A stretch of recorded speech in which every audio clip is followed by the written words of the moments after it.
वसुमाय स्वाहा ओम श्री ह्रीं ह्रीं ह्रीं ग्लम गम गणपतिये वरवरद सर्वसर्वे वसुमाय स्वाहा ओम श्री श्री गम गम गणपतिये वरवरद सर्वसर्वे वसुमाय स्वाहा ओम श्री ह्रीं ह्रीं ग्लम गम गणपतिये वरवरद सर्वसर्वे वसुमाय स्वाहा ओम श्री ह्रीं ह्रीं ग्लम गम गणपतिये वरवरद सर्वसर्वे वसुमाय स्वाहा.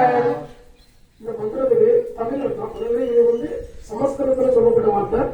இதுக்கு தமிழ்ல என்ன அர்த்தம் அப்படின்னா, மூல கணபதியான விநாயகர் எல்லாரும் உடம்புலையும் சுருமுறையில சூட்சுமமாக இருக்காருன்றதுதான் இதுக்கானது. அவரை நம்ம தமிழ் வேத முறைப்படி எப்படி இப்ப நம்ம கூப்பிடலாம் அப்படின்னா, விநாயகர் பெருமாளே இங்கே வந்து அருள் எங்களுக்கு எல்லாருக்கும் எல்லா வகையான சுபிச்சமும் தந்தாருவாங்க அப்படின்னு சொல்லக்கூடிய ஒரு விளக்கத்தை இந்த சமஸ்கிருதத்துல ஓம்ன்றது என்னன்னா, உங்களுடைய மூலாதாரத்துல இருந்து நீங்க எழுப்பக்கூடிய ஒளிதான் ஓம்ன்றது. அதாவது ஒவ்வொருத்தரையும் ஓம்னு சொல்லும்போது உங்களுடைய மூலாதாரத்தை வந்து நீங்க சொல்லணும். அதாவது மூலாதாரம்ன்றது உங்களுடைய தொப்புள் குழியிலிருந்து நாமத்தை எழுப்பி கொள்ளலாம்.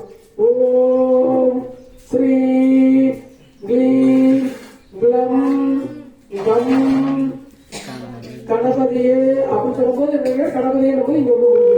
அதாவது எல்லாருக்கும் 7 வகையான சக்கரங்கள் உண்டு.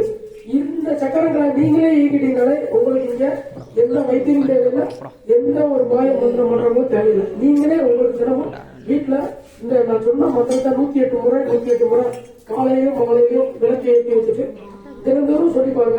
இதை நீங்க இன்னைக்கு இருக்க சூழ்நிலை எல்லாருக்கும் கூகுள்ல போய் நீங்க நெட்ல போட்டு சர்ச் பண்ணீங்கனாலே இந்த மூல மந்திரம் வந்துடும். கணபதியோட மூல மந்திரம் போடணும், போட்டீங்கனாலே வந்துடும். இது தினந்தோறும் சாலையில ஒரு தடவை, சாயந்தரம் ஒரு தடவை, எந்த வீட்டுல அதாவது நம்ம இன்னைக்கு வந்து ரேடியோல போட்டு கேட்கலாம். ஆனா இருந்தாலும் நம்மளுடைய சப்தத்து மூலியமா எழுப்பக்கூடிய இந்த வேத மந்திரத்துக்கு பவர் அதிகம். வீட்டுக்குள்ள மிகப்பெரிய சுபிச்சை கிடைக்கும். அதாவது மூல மந்திரமா கணபதி மந்திரத்தை சொல்லிட்டாலே அனைத்து வகையான தேவதைகளும் தெய்வங்களும் வீட்டுக்குள்ள வாசம் செய்ய ஆரம்பிச்சோம். அப்ப முதல்ல நீங்க கூப்பிட வேண்டிய தெய்வம் விநாயகர் தான். விநாயகரோட மூல மந்திரத்தை மந்திரம்.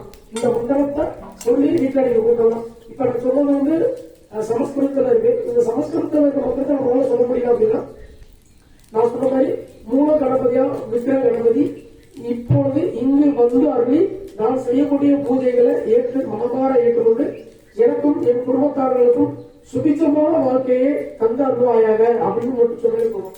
மீண்டும் ஒரு முறை சொல்லிக்கிறேங்க. மூல கணபதியா விக்கிர கணபதி இப்பொழுது நான் இங்கு செய்கின்ற பூஜையில் வந்து அருளி எனக்கும் என் குடும்பத்தாருக்கும் அனைத்து வகையான செல்வங்களையும் தந்து அருள்வாயாக அப்படின்றத மனதார பிரார்த்தனை பண்ணாலே போதும். உங்க வீட்டுக்குள்ள கணபதியோட வசம் வந்துடும். இப்ப கணபதி வந்துட்டாரு வீட்டுல அப்படின்றதுக்கான சூச்சமும் நான் சொன்ன மந்திரத்தை நீங்க 1,00,000 தடவை சுத்தி பண்ணிட்டீங்க அப்படின்னா, சுத்தின்றது 1,00,000 தடவை ஜெபிச்சிட்டீங்கனாலே அந்த மந்திரம் வந்து சித்தியாக ஆரம்பிச்சிடும். ஒவ்வொரு மந்திரத்தையும் 1,008 தடவை யார் ஒருத்தவங்க நம்ம ஜெபிக்கிறோமோ அந்த மந்திரம் வந்து பேசும் பொருளா மாறிடும். அதாவது உங்களுக்கு ஒரு பிரச்சனைகள் வருது அப்படின்னா உடனடியாக அந்த மந்திரத்தை ஒரு தடவை நீங்க உச்சரிச்சாலே போதும். அந்த மந்திரத்துக்கான பலன் உங்களுக்கு யார் மூலியமாவது உங்களுக்கு உடனடியாக உங்களுக்கு வந்து சேரும்.